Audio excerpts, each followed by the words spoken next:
Hello, सर्वप्रथम सगळ्यांना मराठी नववर्षाच्या हार्दिक हार्दिक शुभेच्छा. आज आपण पुरण कसे बनवायचे ते पाहणार आहोत. त्यासाठी आपल्याला 1 वाटी हरभऱ्याची डाळ 2 तास स्वच्छ धुवून भिजवून ठेवायची आहे. 2 तासानंतर त्यामध्ये चमचाभर तूप घालून आपल्याला 5 ते 6 शिट्ट्या करून ती शिजवून घ्यायची आहे. शिजल्यानंतर चाळणीमध्ये काढून त्याचं आपल्याला पाणी निथळून घ्यायचं आहे आणि आपण जेवढी डाळ घेतली आहे तेवढीच साखर घालून आपल्याला मिक्सरला फिरवून घ्यायची आहे.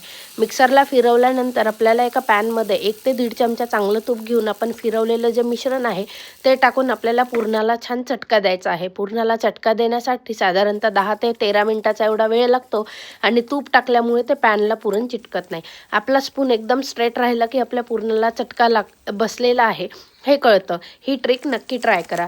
आणि पुरण पूर्ण थंड झाल्यानंतर त्यामध्ये जायफळ पावडर घालून त्याचे असे गोळे करून अशी टम्म फुगलेली पुरणपोळी बनवायची आहे. ही रेसिपी नक्की ट्राय करा आणि चॅनलला सबस्क्राईब करा. थँक्यू.